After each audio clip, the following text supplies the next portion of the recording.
আল্লাহ তাআলা বলেন মান যাল্লাযী ইউকরিদুল্লাহ, আল্লাহ কুরআনুল কারীমের ভিতরে বলেন কে আসো ইউকরিদুল্লাহ, আমি আল্লাহ তাআলার রাস্তায় কে আসো করজ দিবে। আমি আল্লাহ তাআলা করজ চাইতেছি, হাওলাত চাইতেছি, ঋণ চাইতেছি। কে আছে তোমরা হাওলাত দিবে, ঋণ দিবে। যদি তোমরা করজ দাও, করদান হাসানা, তোমরা যদি ঋণ দাও আমি আল্লাহ তাআলা ঋণের পরিবর্তে উত্তম ঋণ তোমাদেরকে দান করব। আল্লাহ রাব্বুল আলামিন যখন এই কুরআনুল কারীমের আয়াত নাজিল করলেন, ইহুদিরা বলি শুরু করলো, মুসলমান আল্লাহর ইবাদত করে, মুহাম্মদ আল্লাহর ইবাদত করে, যেই খোদার ইবাদত করে ওই খোদা ফকির হয়ে গেছে। নাউজুবিল্লাহ বলেন। মুসলমানেরা যে আল্লাহর ইবাদত করে আল্লাহ গরিব, আল্লাহ ফকির হয়ে গেছে। কেন? ওই আল্লাহ নাকি কোরআনের ভিতরে নিজেই বলছে তোমরা কে আসো আমি আল্লাহকে করজ দিবে। তার মানে আল্লাহ তাআলা হাওলাত চায়। ইহুদিরা বলি শুরু করছে। সকালবেলা সিদ্দিক আকবরের সাথে একজন ইহুদির সাক্ষাৎ হয়ে যায়। সিদ্দিক আকবরকে ডাক দিয়ে বলতেছে, ওরে আবু বকর, তুমি যেই মালিকের ইবাদত করো, তুমি যে মুহাম্মাদের ধর্ম অবলম্বন করেছ, মুহাম্মদ যার ইবাদত করে তুমিও তো তার ইবাদত করো। আবু বকর বলে জি হ্যাঁ। তাহলে শুনে নাও, তোমরা যে আল্লাহর ইবাদত করো ওই আল্লাহ তো ফকির। এই কথা যখন বলছে সিদ্দিক আকবর নিজেকে কন্ট্রোল করতে পারে না। তাফসিরের ভিতরে আসছে আবু বকর সিদ্দিক রাদিয়াল্লাহু তাআলা আনহু বাম হাত দিয়ে ইহুদির গালের মধ্যে একটা থাপ্পড় মারছে। আল্লাহু আকবার বলেন। ইহুদির গালের মধ্যে থাপ্পড় দিয়েছে। সঙ্গে সঙ্গে ইহুদি চলে আসছে আল্লাহ রাসূলের দরবারে। আসার পর বলতেছেন, ইয়া রাসূলুল্লাহ, ইয়া হাবিবাল্লাহ, আপনার সাহাবী আবু বকর আমাকে অন্যায়ভাবে গালের মধ্যে থাপ্পড় দিয়েছে। আপনি যেহেতু মুসলমানের নবী, আমি একজন ইহুদি হয়ে আপনার কাছে বিচার চাই। আবু বকর অন্যায়ভাবে আমাকে থাপ্পড় দিয়েছে, আপনি আবু বকরের বিচার করেন। আল্লাহ রাসূল সাল্লাল্লাহু আলাইহি সাল্লাম বলেন, তুমি কি জানো যে ব্যক্তি তোমাকে থাপ্পড় দিয়েছে সে কি আবু বকর? ইহুদি বলে হ্যাঁ, উনি হলেন আবু বকর।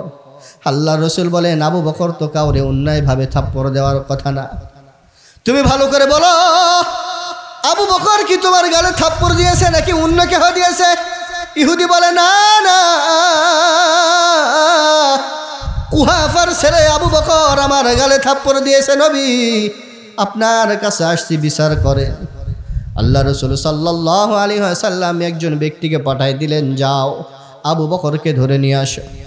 সিদ্দিক আকবরকে ডেকে নিয়ে আসা হলো। ইহুদি ডান পাশে, সিদ্দিক আকবর বাম পাশে। আল্লাহ রাসূল সাল্লাল্লাহু আলাইহি সাল্লাম বলেন, আবু বকর বলো তুমি কি এই ব্যক্তির গালে থাপ্পড় দিয়েছ? আবু বকর বলেন, ইয়া রাসূলুল্লাহ, ইয়া হাবিবাল্লাহ, এই ব্যক্তি আমার সামনে আল্লাহ তাআলাকে গালি দিয়েছে। কি বলে গালি দিয়েছে? সিদ্দিক আকবর বলেন, ইয়া রাসূলুল্লাহ, ইয়া হাবিবাল্লাহ, আমার সামনে আমার আল্লাহকে ফকির বলছে। আমি আবু বকর সহ্য করতে পারি নাই যখন আমার সামনে ফকির বলছে আল্লাহকে। আমি আবু বকর সঙ্গে সঙ্গে তার গালের মধ্যে থাপ্পড় দিয়েছি। ইহুদি বলে না, আমি তো আল্লাহকে ফকির বলি নাই। দেখেন, ইহুদিরা সারা জীবন শুধু এইভাবে মিথ্যাবাদী করে আসছে। আল্লাহ রাব্বুল আলামিন আবু বকরকে বলে, আবু বকর, যখন এই ব্যক্তি আল্লাহকে ফকির বলছে, তুমি যখন শুনছো তোমার সাথে কোনো সাক্ষী আছে কিনা বলো।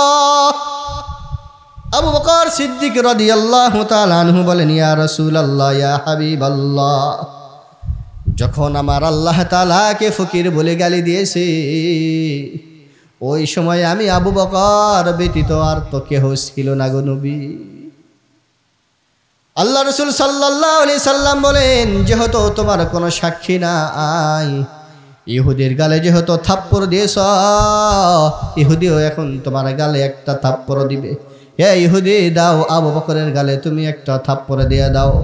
আল্লাহ রসুল সাল্লাল্লাহু আলাইহি ওয়াসাল্লাম যখন ফয়সালা দিয়েছে, মুহূর্তের মধ্যে আল্লাহ রাব্বুল আলামিন কোরআনুল কারীমের আয়াত নাজিল করে দিয়েছে। জিবরাইল আলাইহিস সালাতু ওয়াস সালাম বলেন, ইয়া রাসূলুল্লাহ, ইয়া হাবিবাল্লাহ, আল্লাহ তাআলা আপনাকে সালাম জানাইছে, আবু বকরকেও সালাম জানাইছে।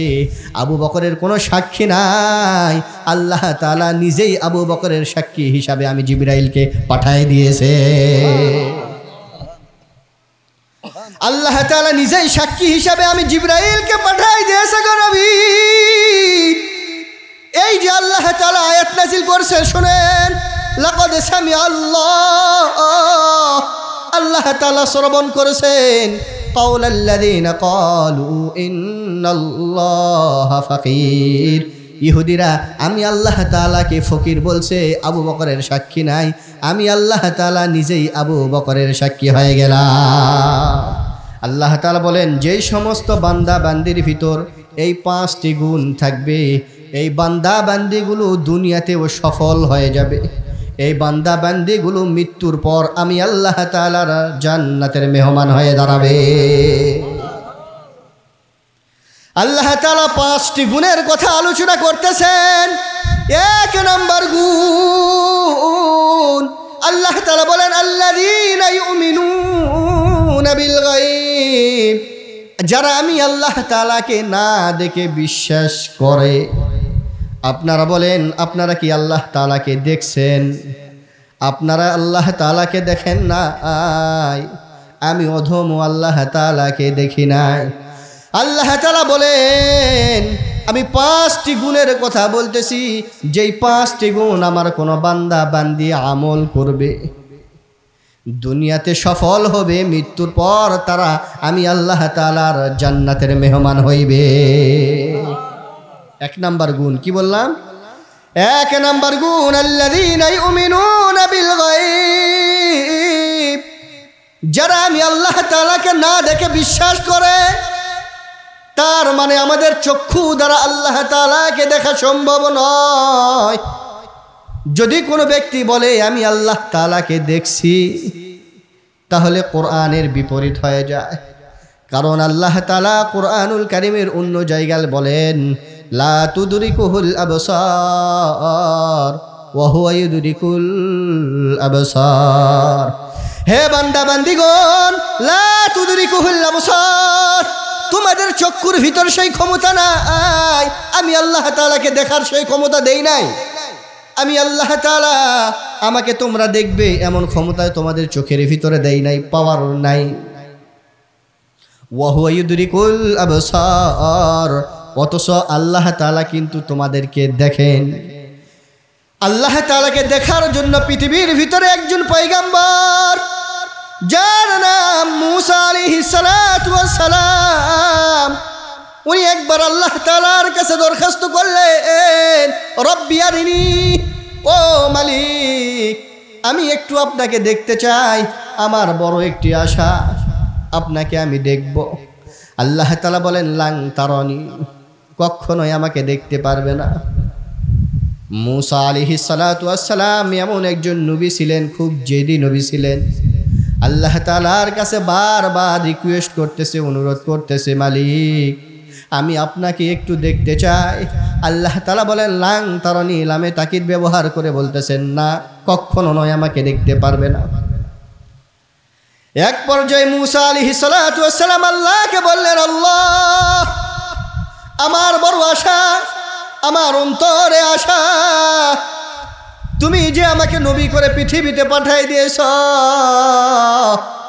পৃথিবীর ভিতরে মানুষদেরকে আমি তোমার দ্বীনের দাওয়াত দেই, কিন্তু তোমাকে এখনো পর্যন্ত আমার চর্মচক্ষু দিয়ে দেখতে পারলাম না। যদি তুমি আমাকে একটু দেখা দিতে, আমার অন্তরটা ঠান্ডা হয়ে যাইত। আল্লাহ তাআলা বলেন, হে মূসা, যেহেতু তুমি আমাকে দেখতে চাও, আমাকে তুমি এখানে দেখতে পারবে না, তাহলে তুর পাহাড়ে চলে যাও। আল্লাহু আকবার বলেন। মূসা আলাইহিস সালাতু ওয়াস সালাম তুর পাহাড়ে গেলেন। আল্লাহ রাব্বুল রাব্বুল আলামিন জিবরাইল আলাইহিস সালাতু ওয়াস সালামকে প্রেরণ করলেন আর ঘোষণা করলেন, জিবরাইল যাও, তুর পাহাড়ের চতুর্দিকে যতগুলো জঙ্গল রয়েছে, এই জঙ্গলের ভিতরে যত হিংস্র প্রাণী রয়েছে, যত আমার মাখলুকগুলো রয়েছে, সমস্ত মাখলুকদেরকে এখান থেকে যাইতে বলো। কারণ হলো আমি আল্লাহ তাআলার নূরের তাজাল্লি যখন তুর পাহাড়ে পড়বে, নূরের তাজাল্লির কারণে তুর পাহাড়ের আশেপাশে যতগুলো মাখলুক থাকবে তারা পুড়ে ভস্ম হয়ে যাবে। আল্লাহু আকবার বলেন। জিবরাইল আলাইহিস সালাতু ওয়াস সালাম এসে তুর পাহাড়ের উপর থেকে জঙ্গলের দিকে একটা ঘোষণা করলেন, হে জঙ্গলের হিংস্র প্রাণী, হে জঙ্গলের মাখলুক, যারা যারা তোমরা এখানে অবস্থান করতেছো, রব্বে কারিমের আদেশ তোমাদেরকে এখান থেকে বাইর হইতে বলছে। কারণ হলো আল্লাহর পয়গম্বর মূসা আল্লাহর সাথে সাক্ষাৎ করতে চায়, সরাসরি দেখা করতে চায়। সুতরাং তোমরা যেখানে আসো তাড়াতাড়ি এখান থেকে ভেগে যাও।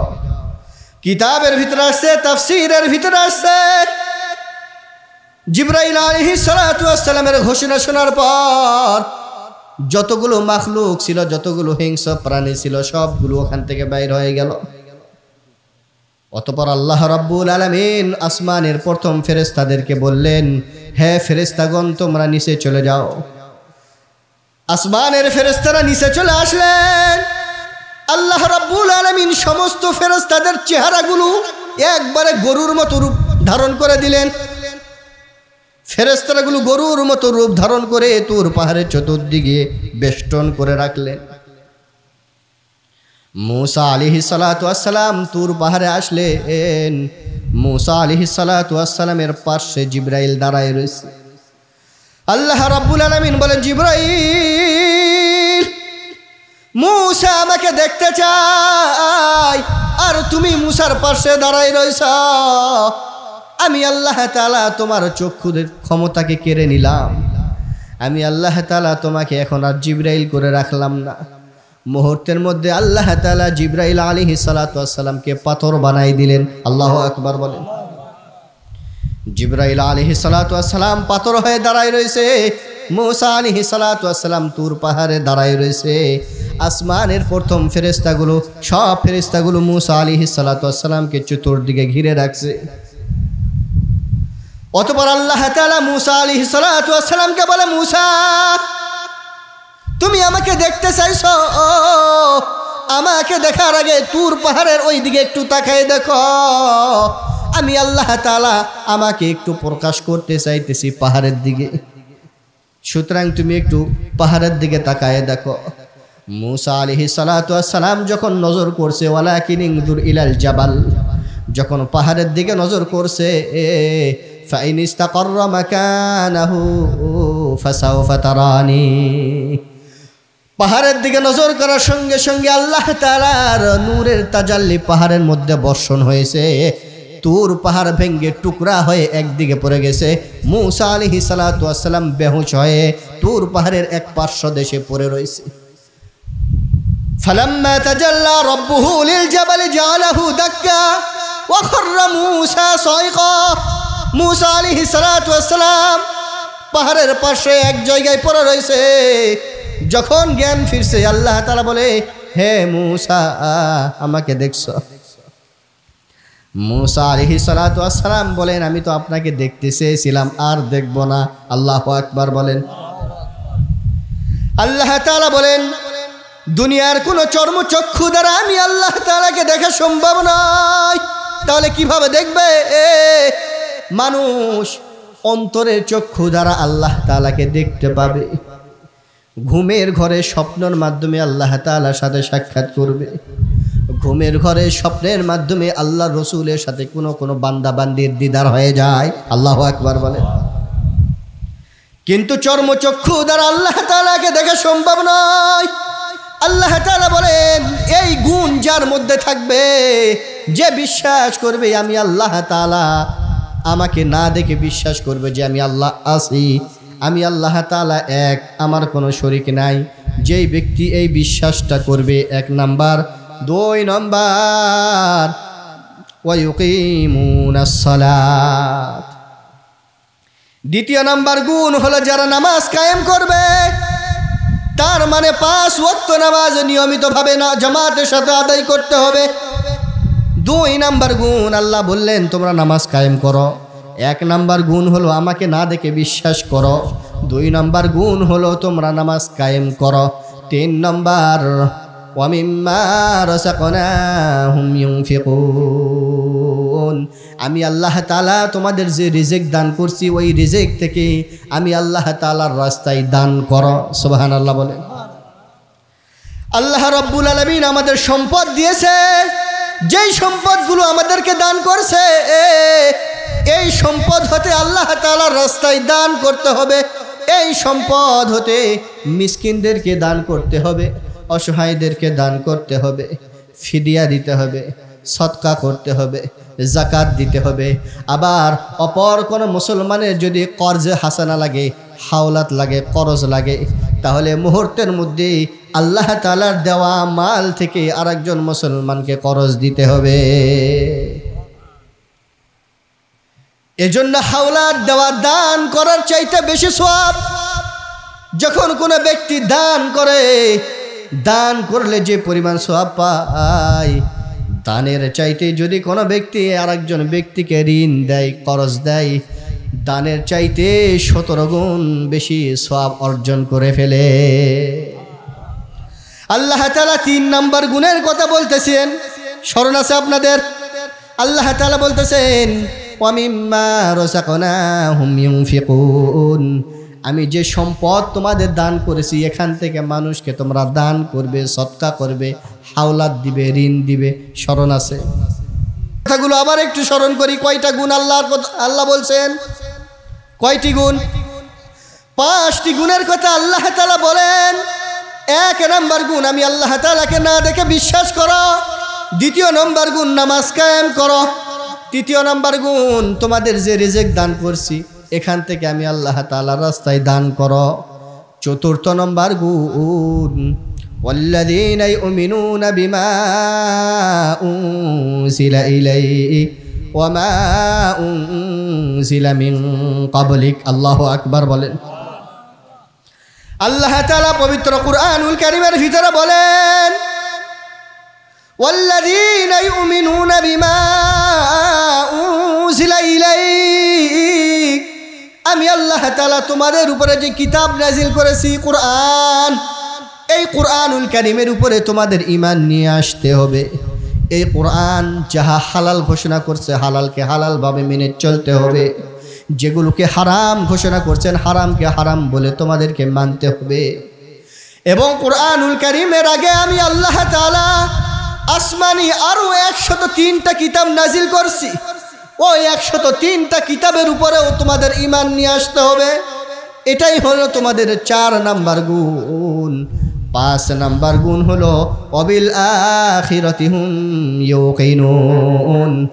আল্লাহ তাআলা বলেন পরকালে তোমাদেরকে হাসরের ময়দানে আমি আল্লাহ তাআলা জমা করব, একত্রিত করব।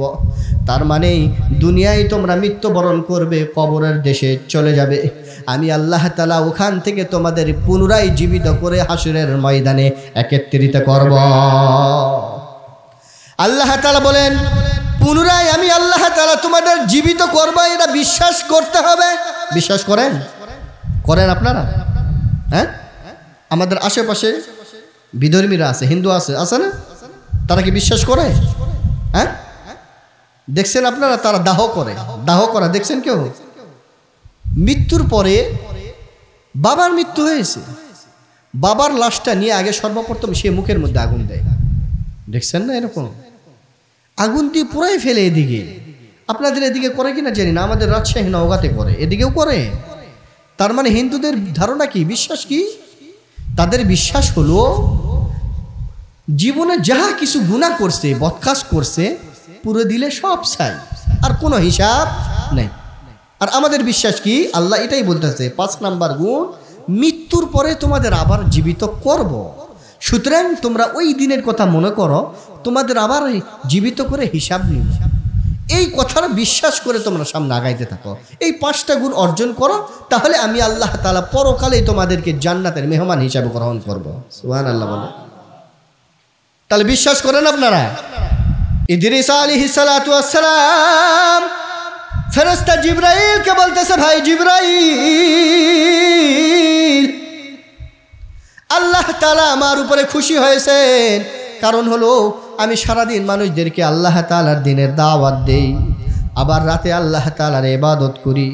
আল্লাহ তাআলা আমার উপর খুশি হয়ে এতটা পরিমাণ সন্তুষ্ট হয়েছে যে আমার যতগুলো উম্মত সারাদিন ইবাদত করবে, সারা রাত যা ইবাদত করবে, আবার অতিরিক্ত এই পরিমাণ সওয়াব আমি আল্লাহ, অতিরিক্ত সওয়াবগুলো আমি ইদ্রিসকে আল্লাহ তাআলা দান করবেন। সুবহানাল্লাহ বলেন। ভাই জিবরাইল, আপনার সাথে তো আমার অনেক দিনের সম্পর্ক,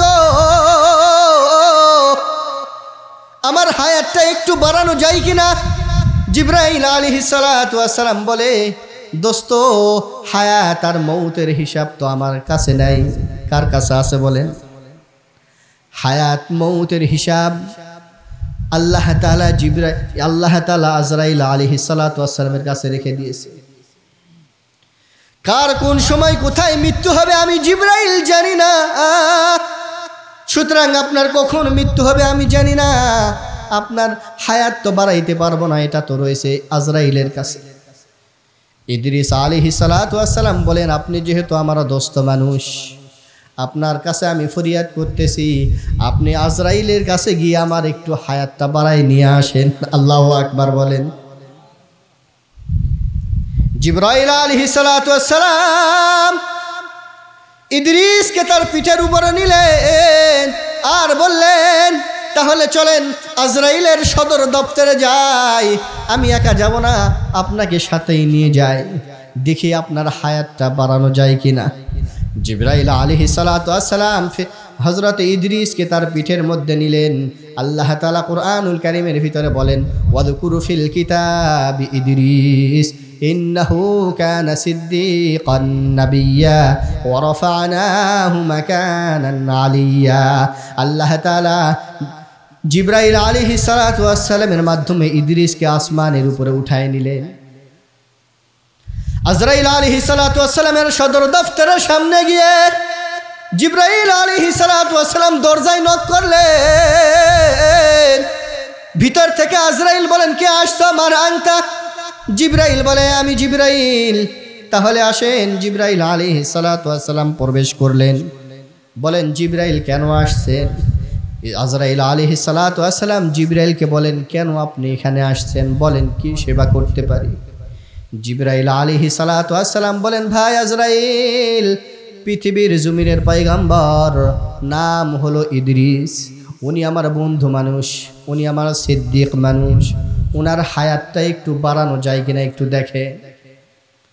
আজরাইল আলাইহিস সালাতু ওয়াস সালাম তার সামনে খাতা রয়েছে, একবার খাতার দিকে তাকায়, আরেকবার জিবরাইলের দিকে তাকায়, আবার খাতার দিকে তাকায়, আবার জিবরাইলের দিকে তাকায়। জিবরাইল আলাইহিস সালাতু ওয়াস সালাম আজরাইলকে বলে, ভাই আজরাইল, আপনাকে এত চিন্তিত দেখাই কেন? আর আপনি বারবার আমার দিকে তাকান কেন? আজরাইল আলাইহিস সালাতু ওয়াস সালাম বলেন, আমি তো দেখতেছি এই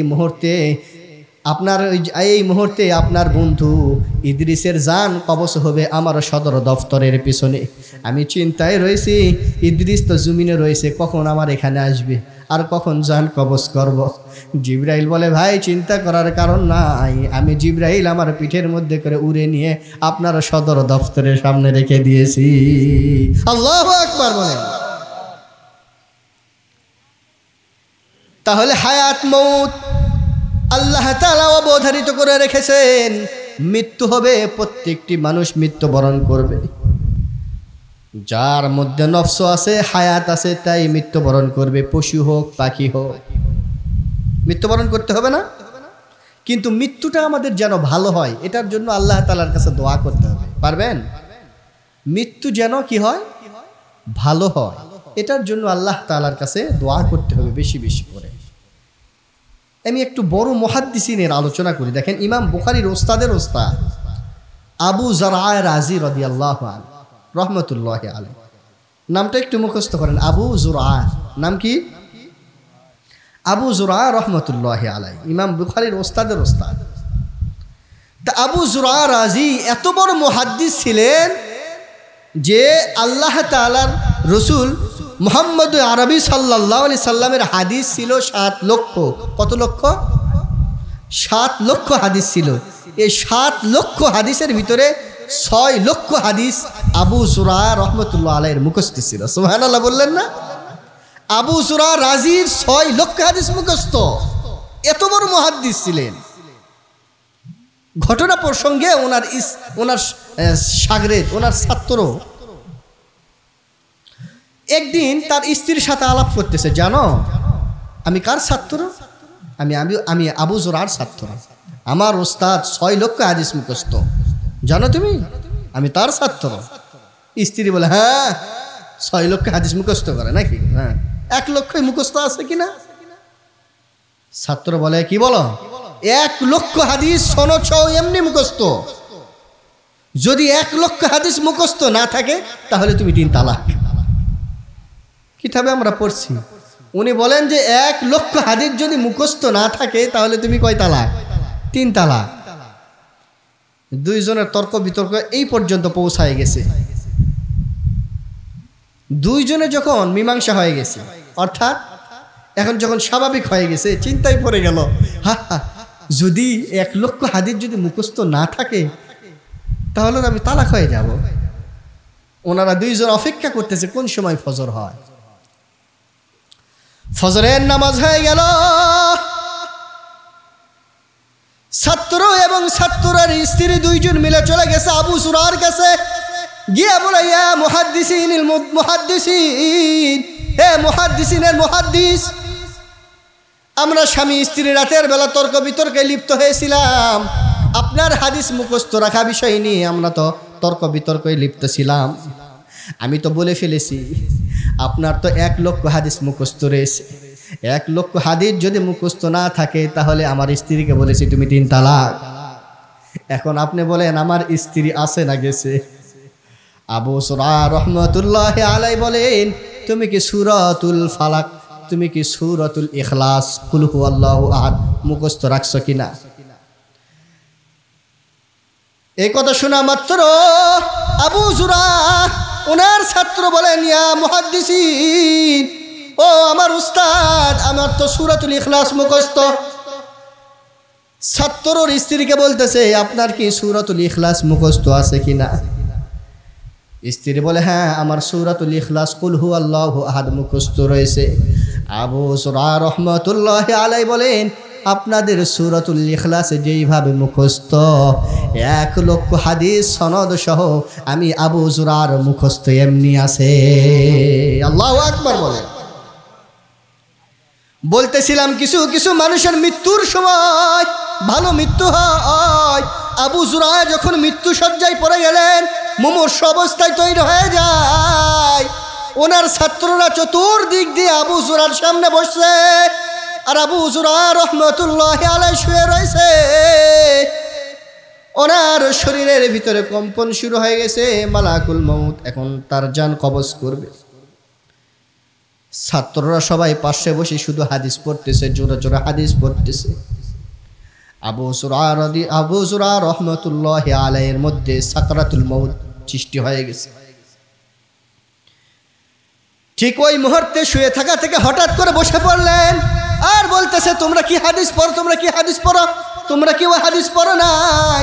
হাদ্দাসানি, আমাকে হাদিস শিখাইছে। হাদ্দাসানি ফুলান ইবনে ফুলান আন আবি হুরায়রা রাদিয়াল্লাহু তাআলা আনহু। হযরত আবু হুরায়রা রাদিয়াল্লাহু তাআলা আনহু বলেন, রাসূল থেকে বর্ণনা করছেন, ক্বালা রাসূলুল্লাহ সাল্লাল্লাহু আলাইহি ওয়াসাল্লাম, মান মাতা ওয়া হুয়া ইয়ালামু লা ইলাহা ইল্লাল্লাহ, যে ব্যক্তি মৃত্যুর সময় লা ইলাহা ইল্লাল্লাহ বলবে তার সব মাপ। সুবহানাল্লাহ বলেন।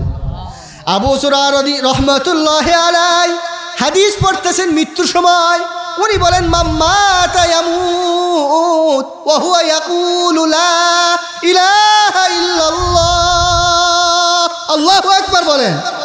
উনি জবান দ্বারা উচ্চারণ করছে লা ইলাহা ইল্লাল্লাহ, বলা মাত্র মুহূর্তের মধ্যে আজরাইল আলাইহিস সালাতু ওয়াস সালাম তার জানটা কবজ করে আল্লাহ তাআলার কাছে নিয়ে চলে গেছে। আল্লাহু আকবার বলেন। আবু যুরা রহমতুল্লাহি আলাইহি হাদিস পড়াইতে পড়াইতে এইভাবে তার মৃত্যু হয়ে যায়। আর আমাদের মৃত্যু কি অবস্থায় হয়। সুতরাং আমরা আল্লাহ তাআলার কাছে দোয়া করব, রব্বুল আলামিন যেদিন তুমি আমাদের মৃত্যু দিবে সেদিন আমাদের ঈমানের অবস্থায় মৃত্যু দান করিও, নামাজে থাকা অবস্থায় মৃত্যু দান করো রব্বুল আলামিন, রোজা রাখা অবস্থায় মৃত্যু দান করিও ও মালিক, জুমার দিন আমাদের মৃত্যু দান করিও। এভাবে আমরা দোয়া করতে পারি কিনা? দোয়া করতে পারবেন তো? এইভাবে দোয়া করবেন যেন মৃত্যুটা কি হয়, ভালো হয়। মৃত্যুটা কি হয়, দোয়া করতে পারবেন না? ইব্রাহিম ইবনে আদহাম রহমতুল্লাহি আলাইহি নাম শুনছেন? বলখের বাদশা, ইরাকের বলখের বাদশা ইব্রাহিম ইবনে আদহাম রহমতুল্লাহি আলাইহি। উনি তখন বাদশা ছিলেন, এত বড় বাদশা ছিলেন বলখের ভিতরে। রাতের বেলা যখন ঘুমাইতেন, ঘুমানোর সময় যদি তার শরীর থেকে একটা লোম পড়ছে, চুল পড়ে গেছে, আর ঘুম হয় নাই। উনি রাতে শুইছেন, ঘুম আসতেছে না, বিছানার দিকে তাকায় দেখে একটা চুল পড়ে রয়েছে। মুহূর্তের মধ্যে দাসীকে ডাকলেন, দাসী আসলো, বিছানা পরিষ্কার করে দিয়েছে, শুইছে। সকালবেলা ইব্রাহিম ইবনে আদহাম চিন্তা করলেন, আমার তো ভালো লাগতেছে না, রাতে ঘুম হয় নাই। উনি চলে গেছেন শিকার করতে, হরিণ শিকার করতে। জঙ্গলের মধ্যে চলে গেছে হরিণ শিকার করার জন্য, হরিণকে পায় নাই। ইব্রাহিম ইবনে আদহাম বাসায় আসছে, খাওয়া দাওয়া করছে। রাতের বেলা যখন ঘুমাবে, দাসীকে ডাক দিয়ে বলে, সুন্দর করে আমার বেডিংটা পরিষ্কার করে দাও। ইব্রাহিম ইবনে আদহাম রাতের বেলা আবার চলে গেছেন হরিণ শিকার করার জন্য। কিন্তু এখানে একটা ঘটনা রইল, দাসী যখন তার বেড পরিষ্কার করতেছিল, পরিষ্কার করা শেষ, দাসী চিন্তা করলো, প্রতিদিন বাদশা এখানে ঘুমাই, আমি আজকে একটু এখানে শুয়ে থাকি। বাদশা আসতে এখনো পর্যন্ত অনেক সময় আছে। দাসী বাদশার বিছানায় শুয়ে পড়ছে। ইব্রাহিম ইবনে আদহাম নির্ধারিত সময়ের আগেই চলে আসছে। তার খাস কামরায় এসে দেখে তার বিছানার মধ্যে বাদী শুয়ে রয়েছে, দাসী শুয়ে রয়েছে। ইব্রাহিম ইবনে আদহাম চিন্তায় করলেন, মুহূর্তের মধ্যে উজিরকে ডাকলেন, নাজিরকে ডাকলেন, সেনাপতিকে ডাকলেন। ডাক দিয়ে বলতেছে, এত বড় সাহস, আমার বাদশাহীর বেডের মধ্যে আমার একজন দাসী শুয়ে রয়েছে, আরে শাস্তি দাও। একটা বার, দুইটা বার নয়, 50টা বেতাঘাত করো। সেনাপতি বেত হাতের মধ্যে নিয়ে এক আঘাত, দুইবার, তিনবার করে বেতাঘাত করতেছে। প্রতি আঘাতে দাসী শুধু হা হা করে হাসতেছে। এরকম একবার নয়, দুইবার নয়, 50 বার পর্যন্ত বেতাঘাত করা হইল।